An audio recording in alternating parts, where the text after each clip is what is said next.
కానీ ఈ ఛాన్స్ నువ్వు మిస్ అయ్యావంటే ఈ జన్మలో నువ్వు అమెరికాకి వెళ్ళావు. ఓహో, బ్లాక్ మెయిల్ చేస్తున్నావా? బ్లాక్ మెయిలో హౌరా మెయిలో నువ్వు కాదంటే చెప్పు, ఇంకొక అందమైన అమ్మాయిని వెతుక్కుంటాను. వెతుక్కో. All the best. ఈ అమెరికా పిచ్చి దానికంటే ఏ అనకాపల్లి వెర్రిదా. 3 మర్డర్లు చేసి పోలీసు వాళ్ళు దొరికిపోయింది సార్. ఉరిశిక్ష తప్పించుకునే మార్గం ఏదైనా చెప్పండి సార్. దొరికిపోయిన తర్వాత తప్పించుకోవడం అలాగయ్యా. ఓ పని చేయి, రాంకోట్ రావడం నేర్చుకో, పైకి వెళ్ళాక పనికి వస్తుంది. ఉరిశిక్ష తప్పించాలంటే ఒక్కటే మార్గం. సారీ, ఫేస్ చూపించకూడదు కదా. ఉరిశిక్ష తప్పించాలంటే ఒక్కటే మార్గం. మీ గ్రూప్ లో ఒక 100 మందికి డబ్బులు ఇచ్చి అందరం కలిసే వాళ్ళని చంపామని చెప్పించు, శిక్ష అందరికి పంచుతారు. అక్కడే కాదు నాకు గుమస్తాగా ఉంటాం నేర్చుకో. ఎవడడిగా నిన్ను బోర్డు సలహా వెళ్ళికొచ్చా.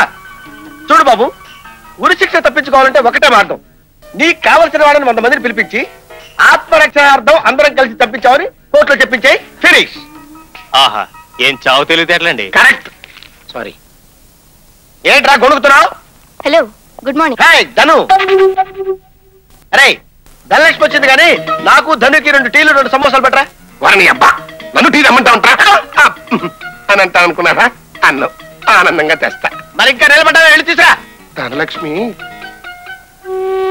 నా కాబోయే భార్య. తల్లిదండ్రులు చిన్నప్పుడే చచ్చిపోయారు. అయినా ప్రతి విషయం కావాలరా నీకు.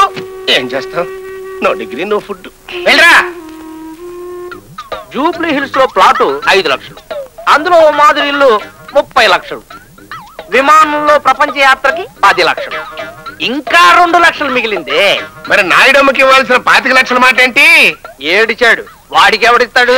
ఎగ్గొట్టేస్తే పోలా. ఉత్తినే సరదా. చీటింగ్ మెంటాలిటీ అంటే. మిస్టర్, నా దశలే క్రిమినల్ బ్రెయిన్. నువ్వెంట తోక జాడిస్తావని తెలిసే నీతో ముందే రాయించుకున్నా. సరే, నీ పెళ్లి మ్యాటర్ ఎంతవరకు వచ్చింది? దగ్గర దాకా వచ్చేది. అయితే ఈ వెడ్డింగ్ కార్డు చూడు. ఇది చాలా అన్యాయం, దుర్మార్గుడా, దుష్టుడా. ఈ వయసులో నీకు పెళ్ళి? అదే బ్యాలెన్స్ తప్పి మాట్లాడమంటే. పెళ్లి నాకు కాదు, ఆ రాజబాబు గారికి. అయితే ఏంటంట? ఏముంది, నువ్వు తొందరగా పెళ్లి చేసుకుని బిడ్డను కనకపోయావంటే నీ ఛానల్ వదిలేసి ఆడి ఛానల్ పట్టుకుంటా. నువ్విలా ఛానల్ మార్చుకుంటూ పోయావంటే షాక్ కొట్టి చేస్తావు. మనిద్దరం కలిసి ఉంటేనే ఇద్దరు స్టారు మారేది. మనిద్దరం కలిసి వెళ్ళి ఆడి పెళ్లి ఆపకపోయావంటే ఆడి స్టారు మారిపోద్ది. అమ్మో, ఈ చీరలో ఎంత అందంగా ఉన్నావు తెలుసా? ముద్దొస్తున్నావు. ఏంట్రది? ఏంట్రా అలా గాడిదలో వంట పెడుతున్నావు? ధనలక్ష్మి చూడు ఎలా భయపడిందో. ఇంకొకసారి ఎప్పుడైనా నోరు తెరిచి అలా అరిచావంటే నాలుక. అర్థమైందా? నేను రిజిస్టర్ ఆఫీస్కి వెళ్ళి పెళ్లి చేసుకోబోతున్నావు. ఈ పూలదండలు తీసుకెళ్లి కార్లో పెట్టు. అలాగా, చాలా సంతోషం. నేను కూడా వస్తా. నువ్వు కూడా వస్తావా? పెళ్లికి పోతూ పిల్లిని చక్కన పెట్టుకున్నట్టు నువ్వెందుకు ధరిద్దాం? ఓన్లేండి పాపం, రావాలని ముచ్చట పడుతున్నారు. సర్లే, సాక్షి సంతకారి గారి పనికి వస్తావు. అదా ముహూర్తానికి ఇంకా టైం ఉందా పంతులు గారు? నువ్వు వెళ్ళి తమలపాలు పట్టరావే.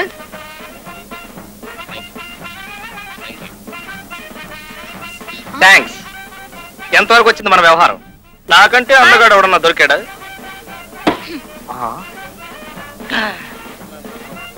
ఈ గులాబీ భాను ఇవ్వమనండి, మీరిస్తే బాగుండదు. ఎందుకని? ఎందుకంటే మీ అందం ముందు ఈ గులాబీలు ఏడ్చినట్టుగా ఉన్నాయి. అదే భాను ఇచ్చిందనుకోండి, దాని మొహం ఆల్రెడీ ఏడ్చినట్టుగా ఉంటుంది కాబట్టి ఏం పర్లేదు. మీరు భలే సరదాగా మాట్లాడతారే. మాట్లాడటమే కాదు, మీరు పక్కనుంటే కవిత్వం కూడా చెప్తాను. మీ పేరు? సీత. సీత. నా పేరు బోసు. సీత, బోసు. అసలు ఈ టౌరిస్ట్ గురించి జపాన్కి చెందిన డాక్టర్ జాకీ చాన్ ఏమన్నారంటే వస్తున్నా.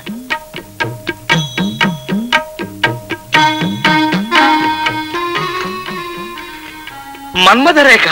నా చేతిలో కూడా అచ్చు ఇదే రేఖ ఉంది. ఆ రేఖ ఉంటే ఏమవుతుంది తెలీదా? అదే రేఖన్న వాళ్ళిద్దరూ పెళ్లి చేసుకుంటే ఒకటే అదృష్టం, ఒకటే సుఖం, ఒకటే పిల్లలు. ఐ మీన్ మగ పిల్లలు. మీరు ఇలా మాట్లాడుతుంటే సిగ్గా వస్తుంది. అయితే నన్ను పెళ్లి చేసుకుంటావా? చెప్పండి. ఆహా, నువ్వు సీతవి, నేను రాముణ్ణి. విల్లు విరగవలసిందే, ఈ పెళ్లి జరగవలసిందే. ఏమిటి సీత, నిన్ను పెళ్లి చేసుకుంటానని ఆటలు పట్టిస్తున్నాడా? నాతో పెళ్లి సెటిల్ అయ్యాక ఇలా ఆడపిల్లలు ఆట పట్టించడం తప్పు బావా అని ఎన్నిసార్లు చెప్పాను. పదా. ఏంటి, నీతో పెళ్లి సెటిల్ అయిందా? అవును, ఎంగేజ్మెంట్ కి దగ్గర బంధువులే పిలిచావు, మన ఫ్రెండ్స్ ఎవరికి తెలీదు. సీత, ఆ మాటలు నమ్మకు, అన్ని అబద్ధాలే. ఇలాంటి విషయాల్లో నా జోక్ చేసేది? సీత, నువ్వు కొట్టావా? నేనేమన్నా మృదంగానా? ఇద్దరు వాయిస్తున్నారు. నాకన్నా ముందే పెళ్లి చేసుకుందావనా? అదేం కుదరదు. అబ్బా, నువ్వు చేసుకోవు, ఇంకోరిని చేసుకోనివ్వు.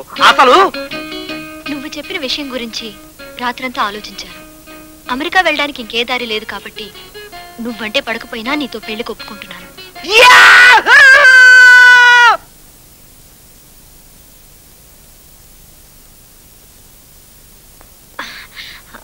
మరే లేదు, అప్పుడప్పుడు ఫిట్స్ లా వస్తుంటుంది. చిన్నప్పటి నుంచి అంతే, కాసేపట్లో సరైపోతుంది. మీరు వెళ్ళండి. నాకు ఫిట్సా? మన పెళ్లి జరగాలంటే కొన్ని కండిషన్స్ ఉన్నాయి. ఏమిటా కండిషన్స్? మన ఇద్దరి మధ్య అది ఉండదు. ఏది ఉండదు? అబ్బా ఉండండి, అదే అమృతాంజనం. ఓహో, అమృతాంజనం అంటే అదే అదే అమృతాంజనమా? మరి అమృతాంజనం లేకుండా పిల్లాడు ఎలా పుడతాడు? దానికి నా దగ్గర ఓ ప్లాన్ ఉంది. ఏ?